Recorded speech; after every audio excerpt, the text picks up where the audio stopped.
हमारी खुशियां खा गई पृथ्वी को। जितना हम भोग रहे हैं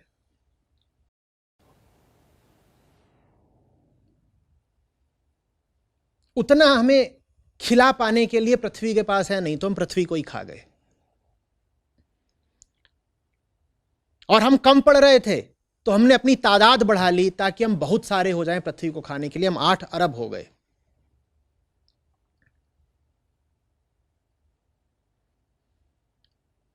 और अभी भी हमारी खुशियों का पैमाना वही है। घर में बच्चा हुआ कि नहीं हुआ, हम समझ ही नहीं रहे हैं कि हर बच्चा जो पैदा हो रहा है वो हजारों पेड़ों और हजारों पशुओं की लाश पर पैदा हो रहा है।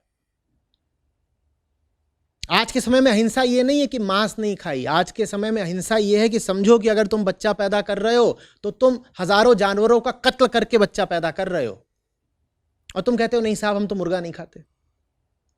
हर बच्चा जो पैदा हो रहा है उसके पीछे जले हुए पेड़ और कटे हुए पशु हैं। और पशु ऐसे नहीं कटेंगे कि वो पशुओं को खाएगा। जब पेड़ ही नहीं रहे तो पशु कहां जाएंगे? जब पेड़ ही नहीं है तो पशु कहां जाएंगे? आप कहेंगे नहीं साहब हम पेड़ तो काटेंगे नहीं। अच्छा पेड़ नहीं काटोगे, कोई बात नहीं, क्या खाओगे? नहीं हम तो बस रोटी चावल खा लेंगे। और रोटी चावल पैदा कहां होगा बेटा? खेत में। खेत कहां से आएगा? चांद पर खेती करोगे, खेती कहां होगी? जंगल काट के ही तो खेती होगी। तुम्हें बात समझ में ही नहीं आ रही है।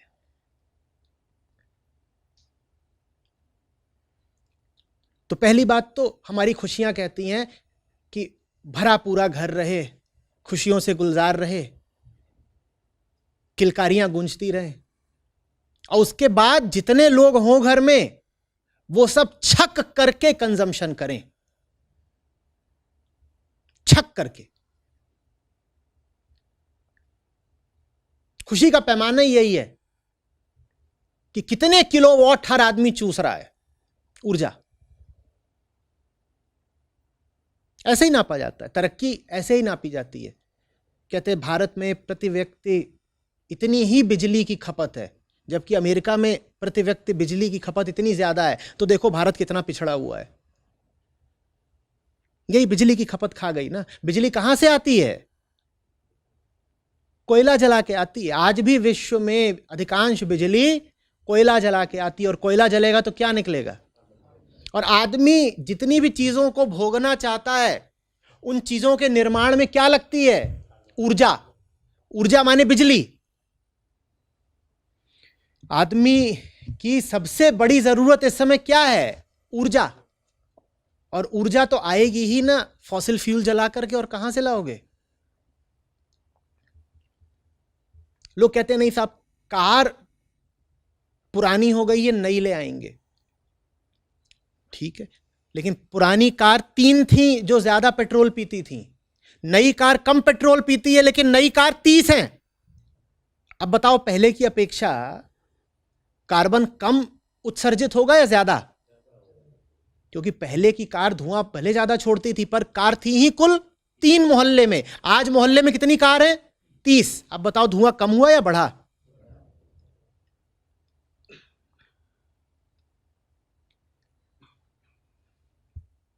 हम समझ ही नहीं पा रहे हैं कि समस्या की भयावहता कितनी गहरी है। तो हम क्लाइमेट चेंज की जब बात आती है तो नन्हे नन्हे उपाय सामने ले आते हैं, और ये नन्हे उपाय सामने ला करके हम समस्या का मजाक बना देते हैं।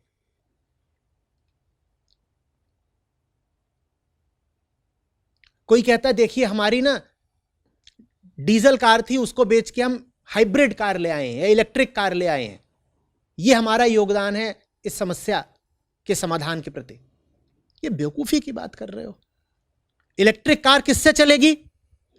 इलेक्ट्रिसिटी कहां से आएगी? कोयला जला के। तुम्हारी इलेक्ट्रिक कार से क्या हो जाएगा भाई? फिर इलेक्ट्रिक कार बनी किस चीज से है? स्टील से। स्टील कहां से आया है? कोयले से आया है। किसको बेवकूफ बना रहे हो कि हम देखिए नई इलेक्ट्रिक कार ले आए हैं, इससे काम बन जाएगा।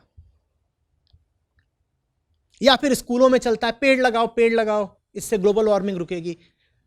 अरे भाई पेड़ों से नहीं रुक जानी है, अब वो सीमा हम कब की पीछे छोड़ आए कि वृक्षारोपण से हम ग्लोबल वार्मिंग रोक लेंगे। पेड़ बेचारे को तो बड़ा होने में ही 10 साल लग जाएंगे, और हमने कहा कि एक पेड़ 40 साल अगर जिएगा तो 1 टन कार्बन डाइऑक्साइड सोख पाएगा बेचारा। अगर 40 साल जीने पाया तो 40 साल जिएगा भी कैसे? हमें तो खेत बनाने हैं, कंक्रीट जंगल बनाने हैं। एक बच्चा 58 टन कार्बन डाइऑक्साइड, एक पेड़ 40 साल में 1 टन। अब बताओ कितने पेड़ लगाओगे? कितने पेड़ लगाओगे? और लोग इस तरह की बात करते हैं, रिसाइकल करो, 3 स्टार एसी की जगह 5 स्टार एसी खरीद लो। ये सब कार्बन को कम करेंगे थोड़ा सा, इसमें कोई संदेह नहीं है, पर ज्यादा बड़ी दिक्कत यह है कि ये सब छोटी छोटी चीजें करके हमें लगेगा हमने प्रायश्चित कर लिया, हमें लगेगा हमारे कर्तव्य की इतिश्री हो गई। हम कहेंगे देखो ना, हम जिम्मेदार नागरिक हैं, हम प्लास्टिक का कम इस्तेमाल करते हैं, हमने 4 पेड़ लगा दिए हैं, हम 3 स्टार की जगह 5 स्टार एसी का इस्तेमाल करते हैं, हमने फिलामेंट बल्ब की जगह कौन से कहते हैं ये एलईडी बल्ब लगा दिए हैं,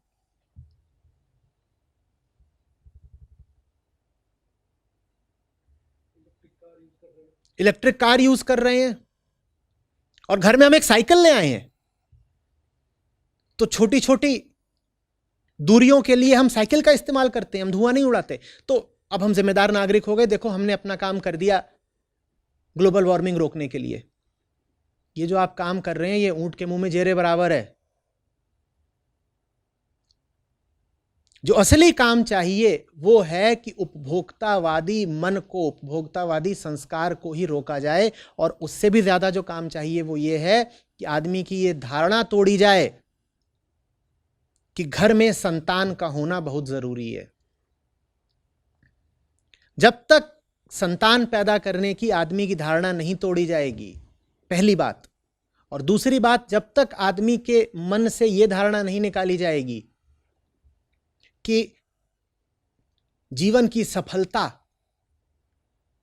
वस्तुओं के संग्रह और वस्तुओं के उपभोग में है, तब तक समझ लीजिए कि इस पृथ्वी के बचने की कोई संभावना नहीं है। तो कुल मिलाजुला के मैं देख रहा हूं कि पूरी बात आध्यात्मिक है। 2 ही तलों पर इसका समाधान मुझे दिखाई दे रहा है। पहला, जो सबसे महत्वपूर्ण तल है, आदमी के मन से ये धारणा निकालो कि बच्चा पैदा करना बहुत बड़ी, बहुत कीमती, बहुत सम्माननीय, बहुत जरूरी, बहुत केंद्रीय बात है। और दूसरी बात, आदमी के मन से धारणा निकालो कि जो जितना उपभोग कर रहा है, जो जितना कंज्यूम कर रहा है, वो उतना सुखी है। सुख और उपभोग का हमने जो रिश्ता बना लिया है उसको तोड़ो। और ये दोनों ही काम सरकारें नहीं कर पाएंगी, इसीलिए सरकारी तल पर विफलता मिल रही है। सरकारें क्या कर लेंगी? जनतंत्र है भाई, सरकार तो वही करेगी ना जो लोग चाहेंगे। सरकार लोगों को बच्चा पैदा करने से थोड़ी रोक सकती है, इसीलिए उस तल पर सफलता मिलनी मुश्किल है। इसीलिए वैज्ञानिक भी कुछ नहीं कर पा रहे, इसीलिए सामाजिक कार्यकर्ता भी कुछ नहीं कर पा रहे, क्योंकि जो समस्या है वो आदमी की वृत्ति के तल पर है। उसका समाधान सिर्फ आध्यात्म कर सकता है। यह हमारी बड़ी पुरानी पाशविक वृत्ति है कि भोगो और कुनबा बढ़ाओ, भोगो और कुनबा बढ़ाओ। आप कोई भी जानवर देख लीजिए, उसे आप 2 ही काम करता पाएंगे, या तो खा रहा होगा या मादा का पीछा कर रहा होगा। खाएगा, मादा का पीछा करेगा, खाएगा, मादा का पीछा करेगा। सड़क का कुत्ता हो चाहे जंगल का खरगोश, 2 ही काम करता है ना, खाता है, संभोग करता है, और तो कुछ वो करता नहीं। बीच बीच में सो जाता है, आराम कर लेता है, ताकि थोड़ी ऊर्जा इकट्ठा कर ले खाना ढूंढने के लिए। जंगल में पशु जब तक ये काम कर रहा था कि बच्चे पैदा करो, कंजम्पशन करो, तब तक कोई बात नहीं थी, क्योंकि पशु की इच्छाएं सीमित होती हैं और पशु का सामर्थ्य भी सीमित होता है। वही काम जब आदमी ने करना शुरू कर दिया अपनी बुद्धि का, अपने बल का सहारा लेकर के, तो विनाश की ये स्थिति हमारे सामने आ गई है। आप समझ रहे हो? ये जो ग्रीन टेक्नोलॉजीज इत्यादि की बात है, ये बिल्कुल बहाना है, इससे कुछ नहीं होगा। जो होगा बहुत थोड़ा होगा। करना हमको इतना है, फुट भर, और ये ग्रीन टेक्नोलॉजी इत्यादि से जो होगा वो होगा मिलीमीटर और सेंटीमीटर भर। जो असली समाधान है वो दूसरा है, और उसकी बहुत कम लोग बात कर रहे हैं। भाई, सारी समस्या इंसान की आबादी और इंसान का उपभोग है, और इन दोनों समस्याओं के केंद्र में आदमी की पाशविक वृत्ति है। उस वृत्ति को कौन हटाएगा? सरकारें हटा देंगी? वैज्ञानिक हटा देंगे? नहीं, उस वृत्ति को ना सरकारें हटा सकती हैं, ना वैज्ञानिक हटा सकते हैं। उस वृत्ति को सिर्फ अध्यात्म हटा सकता है। जब तक आदमी को समझाया नहीं जाएगा कि तुम्हारी जो वृत्तिगत अपूर्णता है उसका समाधान तुम न तो बच्चे पैदा कर पाओगे और न कंजम्पशन करके कर पाओगे, उसका समाधान कुछ और है, तब तक आदमी गलत जगह ही शांति ढूंढता रहेगा ना। भाई, जब आप अपनी अपूर्ण वृत्ति को शांत करना चाहते हो तभी तो आप कंजम्पशन की ओर भागते हो ना, और कंजम्पशन से शांति मिलती भी नहीं। अब ये बात सरकारें थोड़ी आपको समझा पाएंगी, ये बात सरकारें नहीं समझा सकती, और ना ही ये बात सामाजिक नैतिकता के तल पर आपको समझाई जा सकती है। ये बात तो अध्यात्म और आध्यात्मिक ग्रंथ ही आपको समझा पाएंगे ना, कि आपको जिंदगी में जो चाहिए वो न तो कुनबा बढ़ा के मिलने वाला है, ना आदमी औरत इकट्ठा करके मिलने वाला है, और न ही और ज्यादा कपड़े और ज्यादा गाड़ियां और ज्यादा रुपया पैसा इकट्ठा करके मिलने वाला है। वो कहीं और मिलेगा। और जिस दिन आदमी को वो चीज, सही चीज मिलने लग गई जिसके लिए उसकी अपूर्ण वृत्ति वास्तव में तड़प रही है, उस दिन वो उपभोग की दिशा में भागेगा ही क्यों? बात समझ रहे हैं? तो कुल मिलाजुला के हुआ यह है कि हमें वो नहीं मिल रहा हमें जिसकी तलाश है। क्यों? क्योंकि हमारा जीवन आध्यात्मिकता से रहित है। स्कूलों में नाम भी नहीं लिया जाता आध्यात्मिक ग्रंथों का। भाई, हम धर्मनिरपेक्ष लोग हैं ना। संतों और ऋषियों की बात ही नहीं की जाती।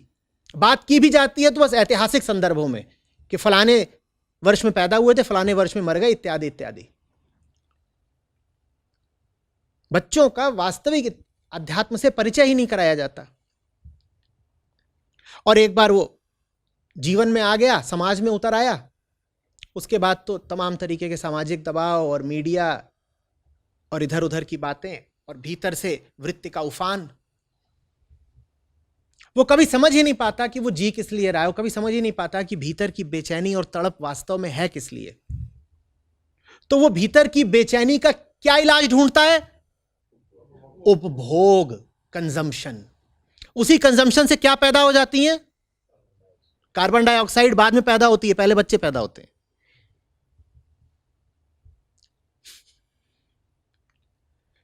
कंजम्पशन से ही तो बच्चे पैदा होते हैं। स्त्री का शरीर लिया और भोग डाला उसको, लो आ गई औलाद। जैसे आप सॉफ्ट ड्रिंक का उपभोग करते हो, जैसे आप जूते का उपभोग करते हो, जैसे आप कपड़ों का उपभोग करते हो, जैसे आप कार का उपभोग करते हो, वैसे ही आप किसी के जिस्म का भी उपभोग कर लेते हो, लो आ गई औलाद। वो उपभोग आदमी कर ही रहा है इसलिए क्योंकि उसको अध्यात्म से कभी परिचित कराया नहीं गया। उसको अगर सही जगह शांति मिल गई होती तो वो गलत जगह शांति क्यों ढूंढने जाता भाई?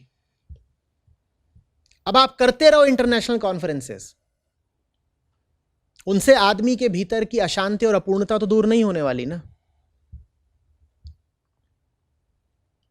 जिस दिन तक आदमी भीतर से अधूरा है और बेचैन है, उस दिन तक वो अपनी बेचैनी का यही झूठा इलाज निकालेगा। क्या?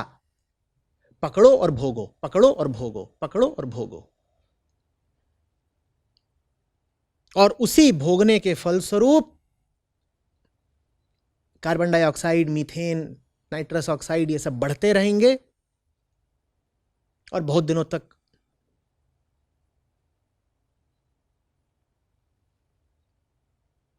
उनके बढ़ते रहने की नौबत नहीं आने वाली। उससे पहले ही मानवता ही पूरी साफ हो जाएगी। चले थे भोगने, चले थे पृथ्वी को खाने, पृथ्वी खा गई सबको।